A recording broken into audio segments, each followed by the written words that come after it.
Bonjour à nouveau pour une autre capsule d'Alfred, le programme Intelligent en vin. Mon nom est Sébastien Légas, sommelier et responsable des formations chez Alfred. Aujourd'hui, la capsule portera plus spécifiquement sur la création de votre propre carte des vins, ce qui implique de choisir le visuel, choisir la séquence. Vous allez comprendre aussi la différence entre les filtres et les sélections pour présenter vos bouteilles. Donc, c'est vraiment votre choix éditorial, votre touche personnelle qui va être à l'honneur ici. Toujours sur l'iPad, avec une version papier aussi. Donc, je vous laisse pour cette formation et on se retrouve immédiatement après. Nous allons commencer par aller sur le site client.alfred.20 pour ensuite se connecter à notre compte. Une fois le tout complété, c'est l'onglet « Professionnel » qui nous intéresse, avec le troisième point dans la liste, la carte des vins. En partant, j'attire votre attention sur les trois onglets du haut, soit « Carte des vins »,« Filtre » et « Sélection ». Nous allons explorer chacun d'entre eux en commençant par les cartes des vins. Vous voyez initialement la vue d'ensemble de la dernière carte des vins consultée à l'écran. Vous pouvez vous créer plusieurs cartes selon les besoins que vous avez, comme par exemple si vous avez plusieurs restaurants dans votre établissement ou si vous souhaitez proposer une carte pour un événement en particulier. Dans la marge de gauche, vous avez la liste de toutes vos catégories qui apparaîtront dans votre carte. Chacun de ces items correspond à un filtre ou à une sélection, qui sont dans le fond les deux autres onglets que nous allons voir plus tard. Nous allons faire le tour de cette carte, puis nous en créerons une toute nouvelle dans une capsule suivante pour être sûr que vous compreniez bien l'ensemble de toutes les fonctionnalités disponibles. À la droite du nom de votre carte, vous avez une flèche qui vous permet de passer d'une carte à l'autre. Si vous en avez plusieurs, simplement cliquez sur la liste. Par la suite, le crayon vous permet de modifier le nom de votre carte. Le symbole « plus » sert à créer une nouvelle carte, ce que nous ferons tout à l'heure. Vous devez savoir que pour conserver vos modifications, vous devez cliquer sur « Enregistrer » à chaque fois. Et si vous souhaitez publier vos modifications, cliquez sur « Publier ». Observez maintenant la colonne de gauche. Vous voyez que certains items sont cochés et d'autres non. C'est de cette façon que vous pouvez afficher ou retirer les catégories que vous avez créées. Par exemple, vous pourriez ajouter une sélection de vins pour votre brunch de Pâques ou pour une soirée thématique de dégustation. Dans la section de droite, vous avez le résumé de ce que vous avez choisi précédemment et vous avez la possibilité de déterminer la séquence des catégories qui sera affichée dans la carte des vins remise au client. Simplement garder enfoncé et déplacer pour changer l'ordre d'affichage. Pensez évidemment à toujours enregistrer.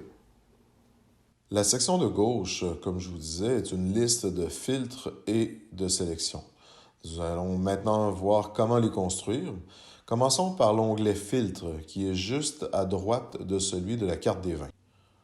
Encore une fois, les mêmes fonctionnalités sont présentes à droite du nom, à savoir la flèche pour voir la liste de tous les filtres créés, le crayon pour modifier le nom et le symbole « plus » pour créer un nouveau filtre. Si nous allons voir par exemple l'item « Champagne », vous voyez dans la section de gauche les différents filtres qui sont à votre disposition.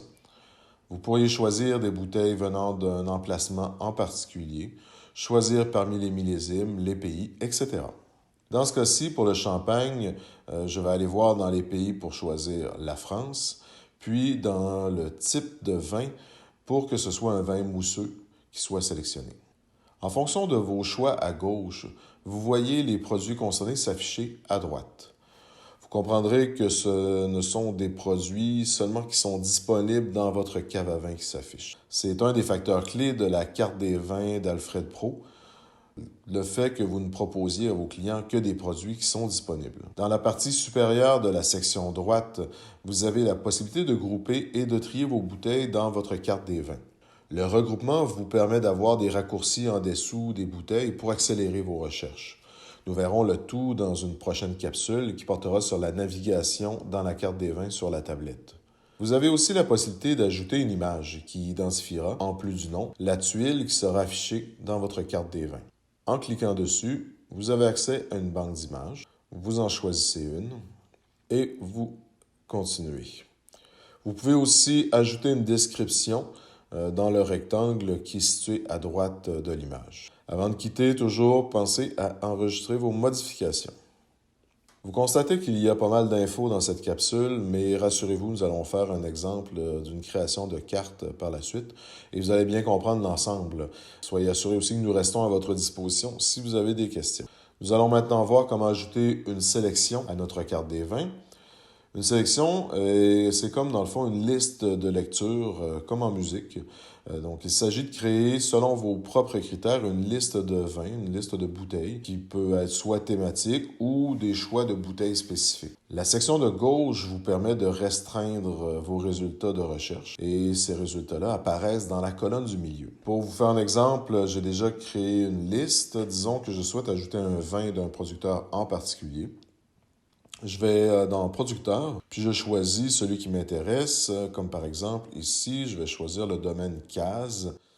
Et vous voyez alors que les bouteilles de ce producteur s'affichent dans la colonne du milieu. Si je désire l'ajouter dans ma sélection finale, qui est la colonne de droite, je n'ai qu'à cliquer sur le symbole plus.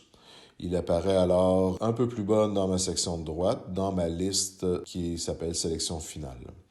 Même chose si vous voulez retirer un produit, simplement cliquez sur le moins qui est situé à droite de la fiche produit. Bonjour à nouveau, j'espère que vous avez bien compris tout ce qui a été vu dans cette capsule. Quand même beaucoup d'informations, n'hésitez pas à revisionner si besoin est. Vous êtes en mesure maintenant de concevoir votre propre carte des vins personnalisée selon vos choix évidemment. Alors n'hésitez pas à faire ce que vous voulez. Si quoi que ce soit, on peut être fait pour vous aider, vous nous contactez, ça va nous faire un grand plaisir. Sinon, je vous laisse là-dessus et on se dit à une prochaine capsule.